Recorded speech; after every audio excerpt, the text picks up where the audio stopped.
It's March 21st, Ashley's birthday. After a nice dinner in the north end of Boston, we returned to the apartment. Checking the health app revealed I was just under 9,000 steps. I had made a commitment to myself. For 45 days, I would hit 10,000 steps every single day. So I asked Ashley if she'd mind me going for a 10-minute walk, considering it was her birthday. She agreed, and there I was, at 9 p.m., walking around Boston until my step goal was complete. This wasn't just a random goal to hit a certain number of steps. It was a commitment, and that difference matters more than it seems. Understanding the difference between goals and commitments is crucial for sticking to any plan. Goals are specific, measurable things you aim for, something you want to do. Commitment, however, is something you've decided you have to do. The language you use can shape your behavior, making it more concrete and actionable. Take exercise, for example. Saying, "I want to exercise more," is an intention. But even if someone sets a goal to lose 10 pounds or do strength training 3 times a week, without commitment, it's easy to find excuses.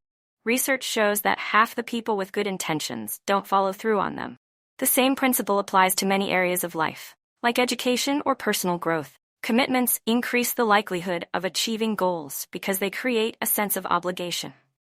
For instance, commitment devices, such as public pledges or contracts, have been shown to help people make lasting changes, like maintaining a healthy diet. In my experience helping people at Sequence, a weight management program, I've seen that making clear, attainable commitments leads to success. What makes a good commitment? When making a commitment, think about the minimum level required to support your goals. It's not about overloading yourself, but about consistency.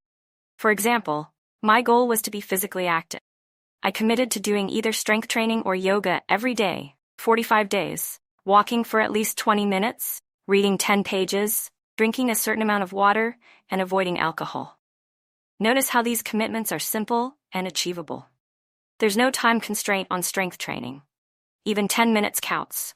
Walking is something I already do with my dog, so I extended it. Reading 10 pages takes just 15 minutes. These small, manageable steps create a sense of progress without being overwhelming. By focusing on what you will do rather than what you won't, it's easier to stay on track. Even my one do not do commitment, avoiding alcohol, helps align with my larger health goals. When out with friends, it's a clear guideline that keeps me focused. How to stay committed. Putting your commitment into action requires 2 main things: social support and self-monitoring. Social support makes a big difference. I undertook my 45-day commitment with a group of friends who share similar goals. They help hold me accountable, as does using a habit tracking app, which I use to track my reading. If you're trying to make a change, just start. Social support often shows up once others see your consistency. For instance, I knew someone who began walking during lunch breaks. Soon, her coworkers joined in, forming a small walking group. Finding people who already do what you want to commit to, whether it's exercising, reading, or anything else, can increase your chances of sticking with it. Self-monitoring is another crucial tool. Whether you keep a checklist or use an app, tracking your commitments gives a sense of progress and achievement. Personally, I use a spreadsheet to check off each day's commitment. This practice keeps me organized and focused on staying consistent. What to do when you slip. It's inevitable that some days you won't meet your commitment. Life happens, kids get sick, emergencies arise. Missing a day doesn't mean you've failed.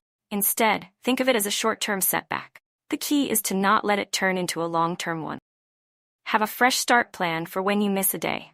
For example, if you missed your exercise, get back on track the very next day. The lapse doesn't define you. What matters is how quickly you recommit.